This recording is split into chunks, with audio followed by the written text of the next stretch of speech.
नमस्कार बंधुओं, स्वागत है आपका आज के इस विशेष वीडियो में। दोस्तों, मानव जीवन एक समुद्र की भांति है जिसमें कभी दुखों की ऊंची लहरें उठती हैं तो कभी सुख का शांत किनारा मिलता है। जब हमारे जीवन में उलझनें बढ़ती हैं या फिर खुशियों का वसंत आता है तो हमारा मन सबसे पहले उस परमपिता परमेश्वर की शरण में जाता है। जैसे एक थका हुआ बच्चा अपनी माँ की गोद में सुकून पाता है, वैसे ही मंदिर जाकर भक्त के भीतर एक अद्भुत सकारात्मक ऊर्जा का संचार होता है। मंदिर केवल पत्थरों का ढांचा नहीं, बल्कि वो स्थान है जहां हमारी आत्मा का परमात्मा से मिलन होता है।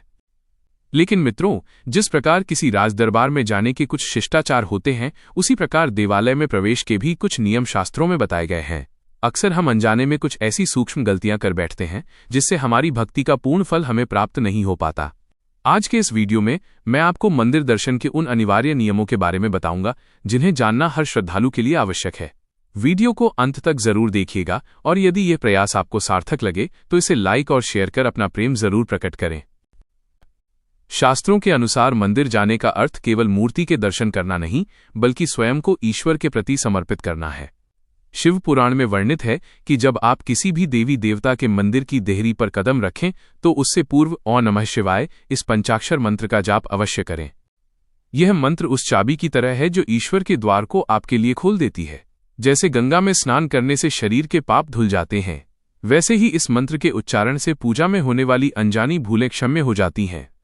यह मंत्र संपूर्ण शास्त्रों का सार है जो भक्त को दोषों से मुक्त कर मोक्ष की ओर ले जाता है। मित्रों, मंदिर की चौखट का अपना एक गहरा आध्यात्मिक महत्व है।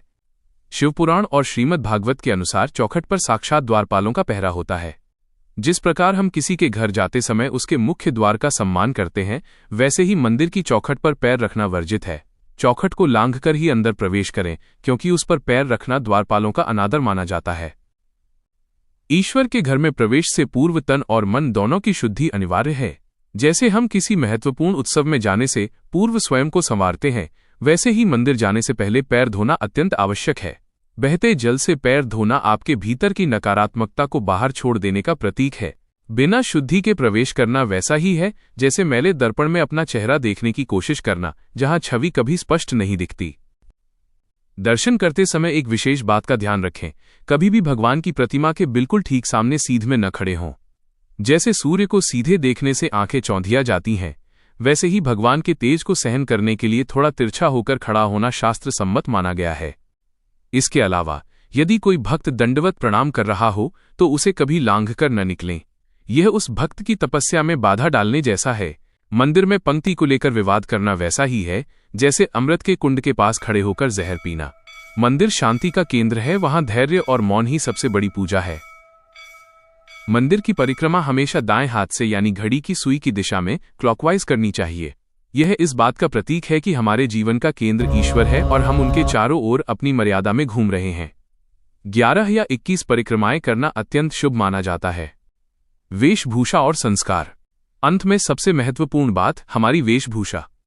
मंदिर प्रदर्शन की जगह नहीं, बल्कि समर्पण का स्थान है। जैसे एक सैनिक अपनी वर्दी में मर्यादित लगता है, वैसे ही एक भक्त को शालीन और पूर्ण वस्त्रों में ही मंदिर जाना चाहिए। आधुनिकता के नाम पर छोटे या फटे हुए वस्त्र पहनना मंदिर की पवित्रता और हमारी संस्कृति के विरुद्ध है। बंधुओं, आशा है कि इन छोटी मगर महत्वपूर्ण बातों को अपनाकर आप अपनी अगली मंदिर यात्रा को और भी अधिक फलदायी बनाएंगे। ईश्वर भाव के भूखे हैं और सही विधि से किया गया भावपूर्ण दर्शन ही जीवन बदल देता है। अपने विचार कमेंट बॉक्स में जरूर साझा करें। ऐसी ही ज्ञानवर्धक जानकारियों के लिए हमारे चैनल को सब्सक्राइब कर बेल आइकन जरूर दबाएं। स्वस्थ रहें, सनातनी रहें। वंदे मातरम। ओम नमः शिवाय।